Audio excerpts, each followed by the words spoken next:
en la zona cero.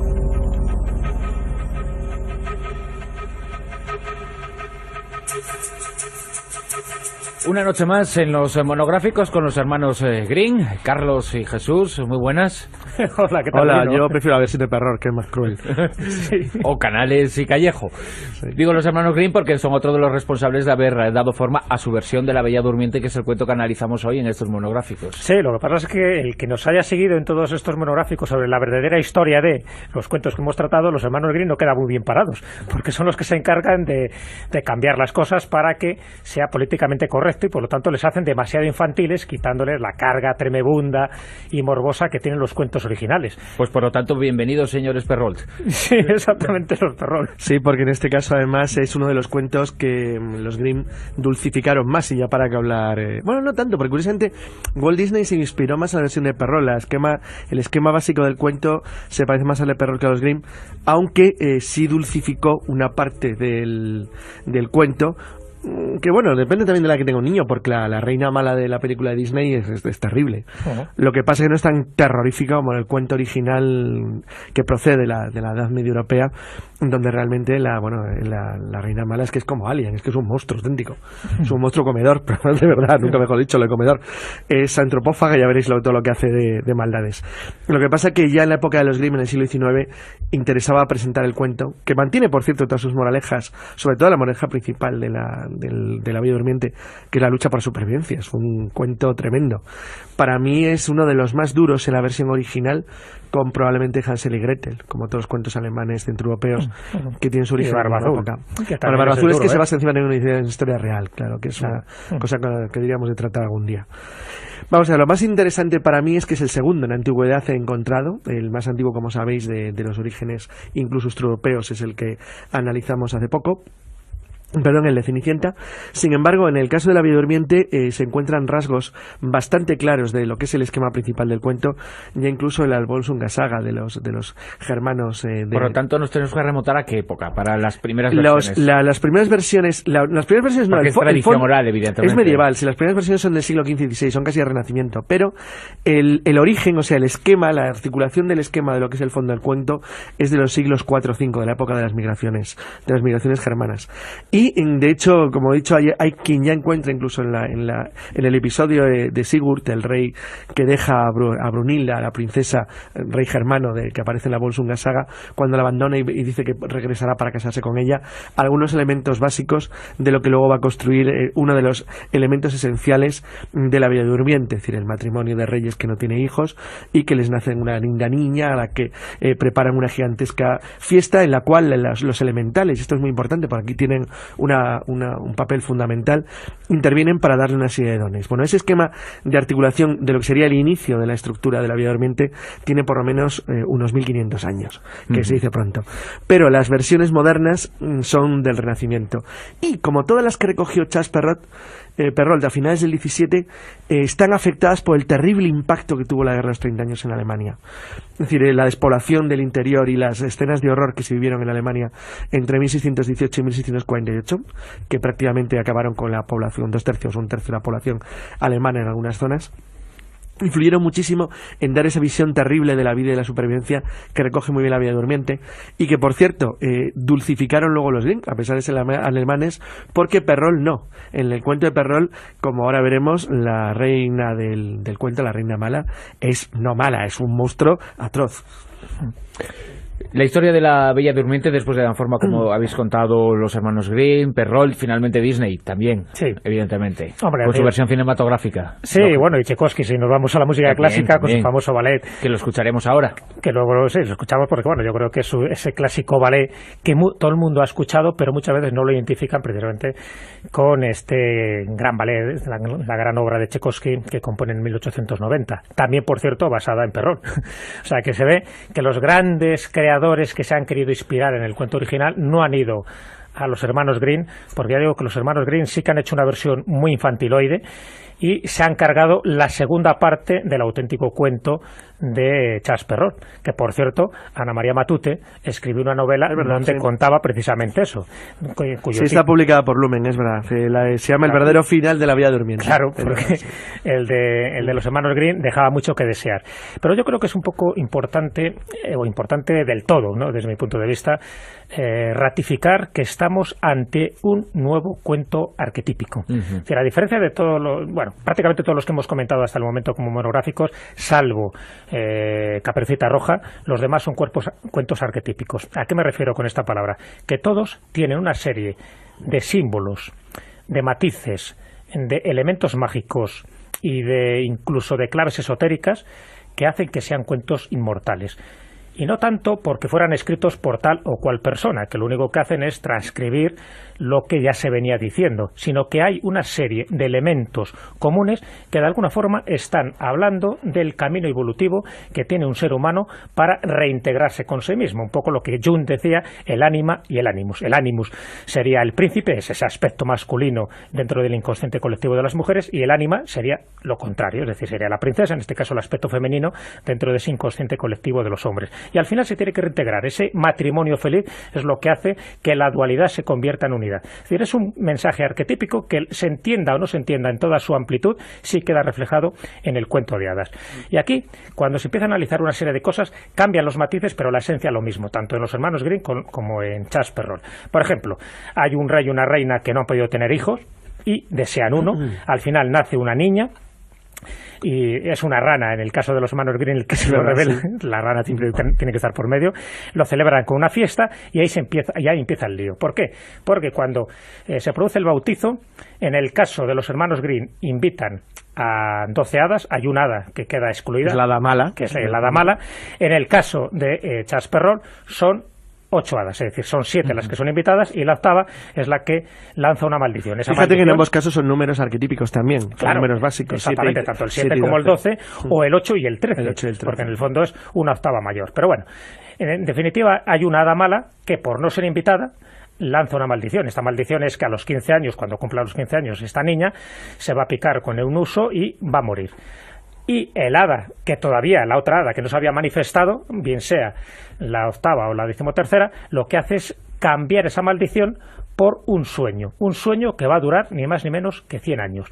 Efectivamente, la niña, que está precavida y además han quitado todos los usos del castillo, da igual, se tiene que cumplir la maldición, y cuando llega a los 15 años, esta niña entra en un cuarto secreto y al final se acaba pinchando con el uso y duerme. Pero no solo duerme ella, sino todo el castillo. Aquí entra uno de esos elementos simbólicos importantísimos. Todo entra en un letargo. Sí, la distorsión espacio-tiempo. Como todos los cuentos, no existe un lugar físico real y todo se desarrolla en un entorno que no está nada claro. Es decir, no hay ningún elemento de contorno espaciotemporal en el cuento de La Bella Durmiente, ni en casi ninguno. Pero en este caso muchísimo menos. Este sí que es un lugar de cuento. Y lo del letargo, es decir, el sueño general de todos los que están en torno a la niña cuando se pincha, le da un matiz muy interesante. Y es que, claro, el tiempo sigue corriendo. Pero corre para unos, no para todos los protagonistas del cuento. Eso está muy bien. Le da un aspecto simbólico muy extraño. Claro, los que están dentro del castillo es como si entraran en un no tiempo. Es decir, todo queda igual. Es decir, cuando el criado está intentando hacer una fechoría, queda como petrificado en ese momento. Cuando el caballo está intentando comer sueno, queda también ahí petrificado. Es decir, todo queda como una estampa, como una fotografía, hasta que transcurra esos 100 años. ¿Y cuándo se rompe el encanto? La gente, la mayoría, los que han visto la película, los que han leído un cuento, creen que el encanto se rompe cuando un príncipe azul, puede entrar en esa maraña de espinos que rodea todo el castillo y logra dar un beso a la Bella Durmiente. Pero realmente no es así. Logra dar un beso porque la maldición se ha cumplido, porque han pasado los 100 años. Antes, otros príncipes azules lo habían intentado y no lo habían conseguido. O sea que realmente el maleficio, ese encantamiento, desaparece no por el beso, sino porque realmente ha llegado el momento, ha llegado el final de la maldición. Es decir, estamos hablando ni más ni menos de un cuento que trata sobre el destino. Y luego se va viendo en las pautas posteriores que van cumpliendo los distintos personajes, porque según los hermanos Green se casan y aquí se termina la historia. Pero no es cierto, ese no es el final. El final nos lo dice Perrault, y el final sí que es bastante tremebundo en ese sentido. Para los que... Porque muchas personas, y yo me cuento entre ellos, yo no he leído cuentos de niño, no los he escuchado de niño, yo todos me he enterado de mayor y la mayor parte de ellos escuchándoos a vosotros, ¿no? La historia de la Bella Durmiente no caemos y nunca hemos percibido, como en casi todos esos cuentos, en ese significado arquetípico, ¿no? Cuando hablamos de los significados arquetípicos, parte por parte de este cuento, ¿en qué los podríamos resumir? Para mí hay 3 clarísimos. Uno, la supervivencia. Es decir, que eso corresponde a la parte que eliminaron los Grimm, con lo cual, como luego va a hablar Jesús de ello, lo elimino. Pero es muy importante, porque la niña es una superviviente.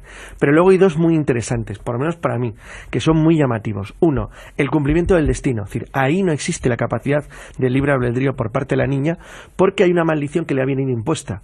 Una maldición que le viene impuesta por una persona que ha sido injustamente, fíjate que lo pongo entre comillas, despreciada, que es la hada mala.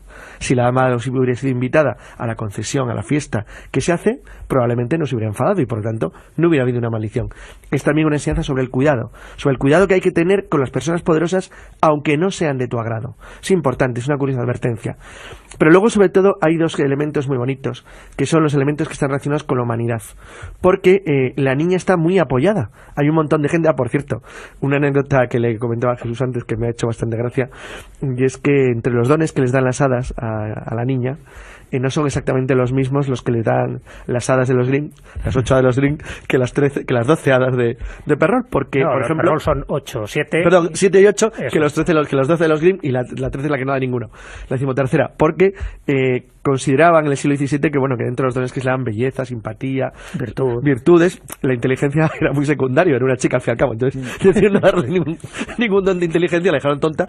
Pero bueno, eso lo arreglan los hermanos Grimm. Pero eso los Grimm lo arreglaban en el 19 y se acordaron que había que darle un poco de inteligencia, aunque fuera chica. Entonces, bueno, la verdad es que estos detalles duros de la época, pues bueno, son llamativos, pero es verdad, no se considera que eso fuera... Y ni siquiera se le concedía ese don a las personas de alta alcurnia. No, da igual. Al fin y al cabo no era lo que necesitaba para casarse como príncipe.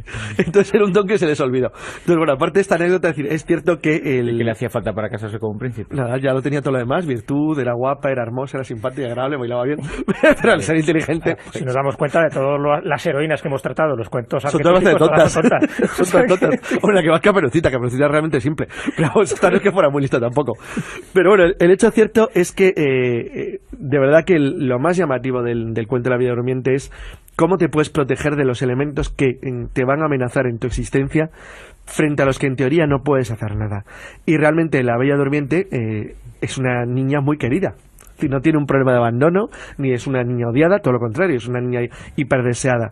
Entonces, el problema principal del libro lo eliminaron los Grimm al cargarse el final de Perrault, porque eliminaron la lucha por la supervivencia, que es la verdadera esencia del cuento, porque es que no te puedes imaginar lo mala que es el hada. El hada es mala. Entonces, el hada y todos los que pasean por allí tienen unas maldades increíbles, porque muchos de ellos colaboran, como es bien conocido. Es decir, colaboran en las maldades del hada, hasta que llega un momento dado en que su humanidad les impide seguir actuando como personajes malvados y se transforman en alguien que se pasa del lado oscuro al lado bueno. Entonces, bueno, eso la verdad es que es una señal muy importante, y es que ni siquiera los malos pueden confiar en que las personas a las que tienen sometidas por el miedo siempre estén a su lado si se comportan mal. Es una buena lección para dictadores. Deberían tomar nota de la Bella Durmiente. Fíjate, otros 2 elementos también arquetípicos que subyacen en el cuento. Uno es el número 13, incluso el número 8. Tanto el 13 sí, bueno, da igual, los 2 se eligieron muy bien. Claro, tanto el 13 como el 8 en numerología es un número muy positivo. Fíjate, el 13 que siempre es asociado a la mala suerte, todo lo contrario, es infinitamente positivo, y así ha sido relacionado por diversas culturas, como los mayas, por ejemplo, que para ellos el 13 era su número primordial, ¿no? Que regía no solo su calendario, sino incluso su vida. Bueno, pues tanto el 13 como el 8 estaría vinculado al cambio o a la renovación espiritual. Por lo tanto, ahí ya queda un poco patente. Otro de los aspectos, cuando dice que todo el palacio, todo el castillo queda dormido. Bueno, pero eso para muchos esoteristas como Samula, Umbeor, en fin, la gente que ha estudiado y ha escrito sobre el cambio de conciencia, te dice que en definitiva ese dormir es la condición humana en la actualidad. Es decir, nosotros estamos durmiendo, un poco lo que decía Buda. Es decir, todos estamos durmiendo y tenemos que despertar, tenemos que iluminarnos. Es decir, esa sensación de estar todos durmiendo, de que desconocemos la realidad, de que creemos estar viviendo una vida de la Barca, que no es la nuestra, exactamente, también forma parte de Calderón de la Barca, eso es lo que se refleja también en el cuento. Hay que despertar, pero para despertar hay que eliminar esa maraña de espinos. Tiene que haber un príncipe azul, un príncipe, alguien cargado de conocimientos, que por cierto tiene que pasar una serie de pruebas iniciáticas antes de llegar al castillo, y tiene que desliar la madeja o por lo menos desenredar esa zarza enorme. Esa zarza enorme lo que está indicando de alguna forma es los conocimientos que tú tienes que despertar para el despertar de la conciencia, para realmente adentrarte en el castillo. En el castillo es donde está la dama, donde está la princesa, donde está ese espíritu femenino con el que tú te tienes que reintegrar. Es decir, todo ese tipo de elementos, como ves, totalmente simbólicos, están presentes de una forma o de otra en el cuento, por lo menos hasta la terminación que tienen los hermanos Grimm. ¿Qué ocurre cuando Perrault añade de su cosecha? Además lo añade con su sentido del humor característico y con su moraleja. ¿Qué ocurre después? Es decir, hasta ahí sería el cuento arquetípico. Lo que ocurre después es la parte truculenta que sí venía repitiéndose. Y que sí aparecía parece ser que venía en la tradición alemana del 17, pero que no está aprobado. Claro. Lo cuento de forma muy resumida. Bueno, se casan, la madre del príncipe no se entera todavía de que su hijo se había casado, tienen dos hijos este matrimonio, que es Aurora y Día, un niño y una niña. Bueno, al final esta la reina Selva, ¿no? Como... Fíjate, todos los nombres son perfectos. Claro. O sea, Aurora y Día, los niños, Selva es el nombre del bosque, es el nombre de la madre, que es antropófaga. Y que aprovechando, bueno, al final se acaba muriendo el marido de la reina madre, por lo tanto estamos hablando de la suegra, ¿no? De la suegra de la Bella Durmiente, y aprovechando pues que el príncipe, su hijo, estaba pues de correrías militares como era costumbre, se intenta zampar tanto a los hijos como a la nuera. Y efectivamente, tiene que ser el mayordomo el que la engaña, pues cocinando un cabrito o una cierva, en fin, animales que la madre... Que es lo que decía de la moraleja para dictadores, y es que en el fondo, por muy malo que tú seas y mucho miedo que impongas, llega un momento que hay alguien que se da cuenta que eso no se puede hacer. Y en este caso es uno de los cómplices, el montero, ¿no?, de la reina, el que avisa, bueno, el que, harto de cometer crímenes, decide que no va a llevar a la olla, que es donde pensaban llevar a los nietos y a la nuera de la reina Selva. El problema es que esa moraleja para dictadores se dan cuenta cuando ya están al final, sí, ¿verdad? Eso ocurre, o sea, que lo acaban pagando con las estatuas, pero bueno, estaría verdad, pero hecho cierto es que el libro, como verás, fíjate que la diferencia de terminación, eso es lo que luego recogió Ana María Matute, bueno, con algunos cambios que quiso poner ella dentro del libro El verdadero final de la Bella Durmiente, porque la verdad es que es mucho más duro, pero eso ya forma parte de las moralejas y enseñanzas tremendas que aquí yo no acabo de captar claramente. No estoy de acuerdo con lo que dicen los que han investigado este cuento, porque aquí no lo veo tan claro. Yo creo que viene más bien de la tradición oral dura de la época, de la Europa de la época, y no tanto de que elementos arquetípicos, simbólicos, psicológicos, que eso ya los ha contado Jesús. Esos forman parte del cuento original, no de este pequeño matiz duro. Pero al final la ogresa, en este caso la reina madre, también muere, es decir, siempre tiene que tener un final consolador, y esta ogresa, cuando había preparado, en fin, aquella olla para cocinar tanto a los nietos como a la nuera, cuando se da cuenta del engaño a la que sometieron, es ella la que al final pues acaba en esa olla siendo quemada y devorada por las alimañas. O sea que siempre al final tiene que haber esta especie de parte consoladora, pero claro, hasta que llegas al final el niño ya está aterrorizado en la cama y debajo de la sábana, porque no se puede imaginar que pueda tener este final, ya digo, tan truculento, y que sí que forma parte del caso de Perrault. Por eso el que quiera realmente leer los cuentos más o menos en su versión original, en fin, que evite un poco a los hermanos Grimm, porque los hermanos Grimm lo que se encargó es precisamente de eso, de quitarle. Es curioso que eliminando esta parte, es decir, el cuento de Walt Disney, como he dicho al principio, se parece más al de Perrault. Toda la parte es que se basa en el de pruebas iniciáticas. Igual que Tchaikovsky se basa también en el de Perrault. Hablando de Tchaikovsky, sí. El sonido y la música va ligada a muchos cuentos. Eso es obra del genial Walt Disney, hay que reconocerlo, ¿eh? Sí. Pero en este caso Tchaikovsky y la Bella Durmiente son sonidos que ya están unidos para siempre. Vamos a escuchar esa Bella Durmiente de Tchaikovsky. El vals.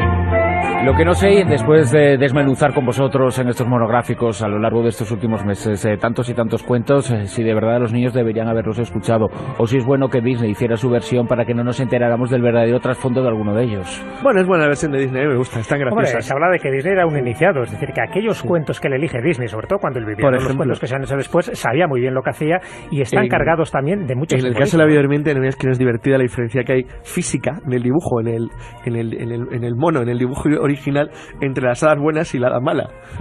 Son totalmente diferentes. Las hadas gorditas son las buenas y luego la hada malvada, que es estilizada y totalmente malvada. La verdad es que tiene gracia. A mí lo que ha hecho Disney con los cuentos me gusta en general. Está bien. Sí, a mí también. Yo creo que si se ven con esta perspectiva y sabiendo que Disney conocía más de este mundo arquetípico de lo que suponemos, verás que muchas cosas cuadran en la forma del vestuario, los colores que utiliza, los colgantes que tienen algunas hadas. Es decir, todo eso tiene mucho que ver con el mundo de la materia, con el mundo del espíritu y también con el mundo de las emociones que él controlaba y dominaba bastante bien. Emociones que también transcriben y también nos legan la música, ¿verdad? Jesús, Carlos, por supuesto, vamos con y Tchaikovsky lo hacía, ¿verdad?, de maravilla, es cierto.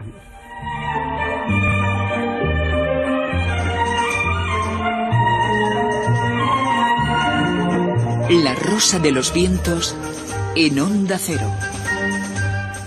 Lo que pasa es que el que nos haya seguido en todos estos monográficos sobre la verdadera historia de los cuentos que hemos tratado, los hermanos Grimm no quedan muy bien parados, porque son los que se encargan de cambiar las cosas para que sea políticamente correcto y por lo tanto les hacen demasiado infantiles, quitándoles la carga tremebunda y morbosa que tienen los cuentos originales. Pues por lo tanto, bienvenidos, señores Perrault. Sí, exactamente, los Perrault. Sí, porque en este caso además es uno de los cuentos que los Grimm dulcificaron más, y ya para que hablar... Bueno, no tanto, porque curiosamente Walt Disney se inspiró más en la versión de Perrault.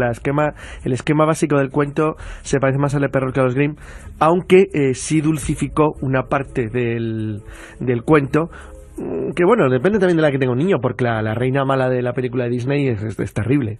Lo que pasa es que no es tan terrorífica como el cuento original que procede de la Edad Media Europea, donde realmente la reina mala es que es como Alien, es que es un monstruo auténtico, es un monstruo comedor, pero de verdad, nunca mejor dicho, lo de comedor. Es antropófaga, ya veréis todo lo que hace de maldades. Lo que pasa es que ya en la época de los Grimm, en el siglo XIX, interesaba presentar el cuento, que mantiene, por cierto, todas sus moralejas, sobre todo la moraleja principal de la Bella Durmiente, que es la lucha por la supervivencia. Es un cuento tremendo. Para mí es uno de los más duros en la versión original, con probablemente Hansel y Gretel, como todos los cuentos alemanes centroeuropeos que tienen su origen en la época. El Barba Azul es que se basa encima de una historia real, claro, que es una cosa que diríamos de tratar algún día. Vamos a ver, lo más interesante. La Zona Cero.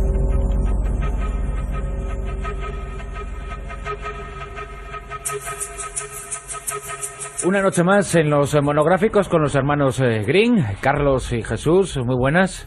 Hola, ¿qué tal? Hola, yo prefiero la versión de Perrault, que es más cruel.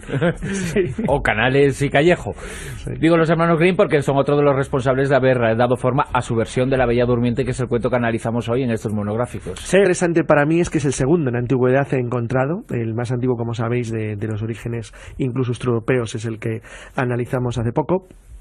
Perdón, el de Cenicienta.